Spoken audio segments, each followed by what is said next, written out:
Halo, selamat siang. Perkenalkan, saya Aulia Damayanti dari kelas MJ 604. Jadi, saya akan mempresentasikan laporan hasil observasi yang telah saya lakukan untuk keperluan mata kuliah atau UAS mata kuliah Business Communication yang diberikan oleh Ibu dosen akademik, yaitu Ibu Dian Meta Arianti. Jadi pertama-tama ini adalah daftar isinya. Jadi gambaran singkat perusahaan ini yaitu perusahaan Paragon Technology and Innovation. Ini merupakan salah satu pelaku industri kosmetik terbesar dan paling berpengaruh di Indonesia. Didirikan pada tahun 1985 oleh Nurhayati Subakat. Jadi perusahaan ini awalnya memproduksi produk farmasi sebelum akhirnya bertransformasi menjadi pemain utama di industri kecantikan lokal dan mengalami transformasi menjadi pemain utama mengalami transformasi besar pada dekade 2000-an. Paragon telah berhasil membangun ekosistem bisnis yang kuat melalui produksi dan uh, perawatan diri berkualitas tinggi. Merek utamanya yaitu Wardah bukan hanya dikenal sebagai pelopor kosmetik halal dan di Indonesia, tetapi juga telah menjadi simbol dari perpaduan antara keindahan, etika, dan spiritualitas dalam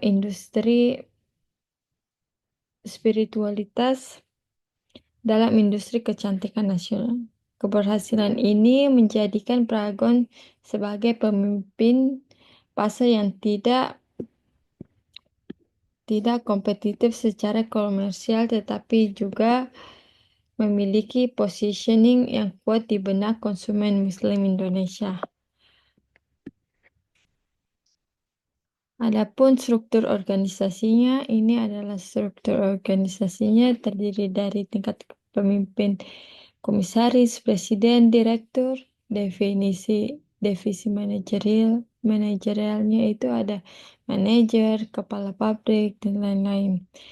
Ada manajer marketing, manajer finance, dan manajer produk. Jadi pola komunikasi. Jadi BPT Paragon Teknologi ini menerapkan pola komunikasi organisasi yang modern, integratif, dan partisipatif. Sistem komunikasi yang dibangun mendukung budaya kerja kolaboratif dan agil, lincah yang menjadi salah satu kekuatan Paragon dalam berinovasi dan merespons perubahan pasar secara cepat. Adapun komunikasi formal. Jadi para komunikasi di lingkungan Paragon terbagi dalam beberapa bentuk baik formal maupun informal. Saya melibatkan komunikasi internal dan eksternal. Komunikasi formalnya itu melalui rapat rutin dan penggunaan sistem ERP untuk memastikan keselarasan operasional dan strategi perusahaan. Adapun komunikasi informalnya itu melalui platform seperti WhatsApp, Slack, and Teams. Selain itu, forum seperti weekly sharing session dan learning cycle memfasilitasi pembelajaran kolektif dan interaksi lintas divisi, menciptakan budaya kerja kolaboratif, serta mendukung pengembangan profesional karyawan. Jadi itu adalah komunikasi informalnya. Dan komunikasi vertikalnya itu melalui platform juga seperti WhatsApp, Slack, dan Teams. Selain itu juga sebenarnya sama saja ya, menciptakan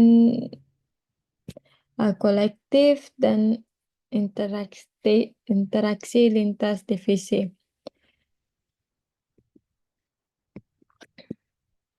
Hmm.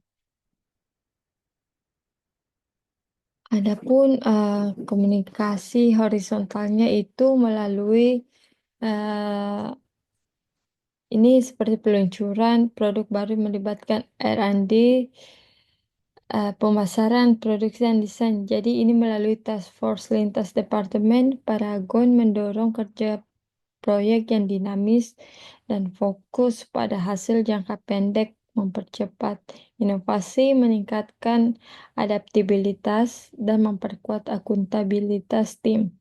Dan adapun komunikasi eksternalnya yaitu untuk membentuk citra positif perusahaan. PR, penggunaan kampanye kreatif di media sosial guna memperkuat brand positioning. Sementara customer care menangani interaksi langsung dengan konsumen melalui berbagai kanal layanan. Efektivitas komunikasi ini memengaruhi persepsi layanan dan loyalitas sekaligus mencerminkan nilai-nilai inti perusahaan. Budaya komunikasi organisasi ini sangat menekankan pada keterbukaan, kolaborasi, dan empowerment. Setiap individu diberi ruang untuk menyampaikan ide, memberikan masukan, dan mengambil bagian dalam proses inovasi. Jadi hasil analisanya itu yang pertama ada kekuatan. Jadi kekuatan komunikasi internal itu terletak pada pemanfaatan teknologi digital seperti ya ERP dan Paragon Net yang memungkinkan pertukaran informasi real time dan transparan. Budaya organisasi mendukung komunikasi dua arah, memberi ruang bagi karyawan untuk menyampaikan ide dan kritik secara terbuka. Selain itu, kolaborasi lintas departemen yang efektif mendukung peluncuran produk inovatif, menjadikan komunikasi internal Paragon adaptif, strategis, dan menghadapi dinamika industri. Adapun kelemahannya yaitu menimbulkan dalam penyebaran informasi akibat kompleksitas struktur organisasi yang berisiko menciptakan bottleneck, terutama dalam situasi darurat. Selain itu, ketergantungan tinggi pada sistem digital seperti ERP dan Paragonet membuat komunikasi rentan terhadap gangguan teknis yang dapat menghambat proses bisnis dan menurunkan efisiensi serta kepuasan pelanggan. Adapun peluangnya, the opportunities-nya itu memiliki peluang strategis untuk memperkuat komunikasi berbasis data guna, mendukung pengambilan keputusan berbasis bukti. Jadi dengan memanfaatkan sistem ERP dan data internal, perusahaan dapat menganalisis pola komunikasi dan merancang strategi yang lebih efektif. Selain itu, pengembangan program pelatihan komunikasi berbasis kompetensi dapat meningkatkan keterampilan komunikasi karyawan, memperkuat kohesi tim, dan mendorong keterlibatan dalam berbagai inisiatif perusahaan. Adapun dari hasil analisa itu ada juga ancaman atau sering disebut threat. Jadi ancaman terhadap sistem komunikasi di Paragon itu meliputi information overload akibat banyak platform dan volume pesan yang dapat mengurangi efisiensi dan membuat pesan penting terlewat. Selain itu, perbedaan gaya komunikasi antar generasi juga berisiko menimbulkan miscommunication yang tidak dikelola melalui pelatihan atau kebijakan internal. Dapat mengganggu kerja tim dan menurunkan. Jadi itu tadi beberapa hasil analisanya dan adapun kesimpulannya yaitu menunjukkan performa organisasi yang solid dengan sistem komunikasi internal yang terstruktur, terbuka, dan adaptif terhadap perusahaan. Struktur organisasi yang fungsional dan kolaboratif mendukung efektivitas lintas divisi dalam menjalankan inovasi dan operasional perusahaan. Meskipun komunikasi berjalan baik secara formal maupun informal, tantangan tetap muncul, khususnya dalam memastikan keterpaduan dan konsistensi informasi antar departemen di tengah kompleksitas organisasi yang terus berkembang. Jadi itu adalah kesimpulannya. Adapun ini sarannya itu alangkah lebih baik untuk menerapkan sistem penyaringan informasi digital guna mengurangi overload information serta memastikan pesan yang diterima lebih tepat sasaran. Selain itu, pelatihan komunikasi lintas generasi dan budaya perlu diselenggarakan secara berkala untuk menjaga keselarasan perspektif, optimalisasi fitur knowledge management berbasis cloud juga penting untuk menjaga dokumentasi pengetahuan organisasi. Terakhir, ini adalah integrasi feedback karyawan ke dalam sistem penilaian kinerja akan memperkuat budaya komunikasi tim yang partisipan.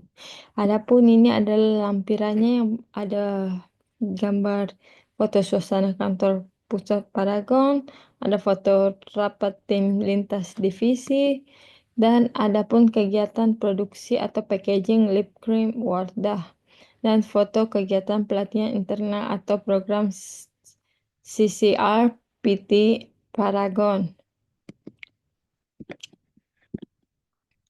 Sekian, jika ada kesalahan pengucapan atau kesalahan dalam melakukan hasil observasi ini, mohon dimaafkan. Terima kasih banyak sudah mendengarkan dan meluangkan waktunya. Terima kasih, sampai jumpa.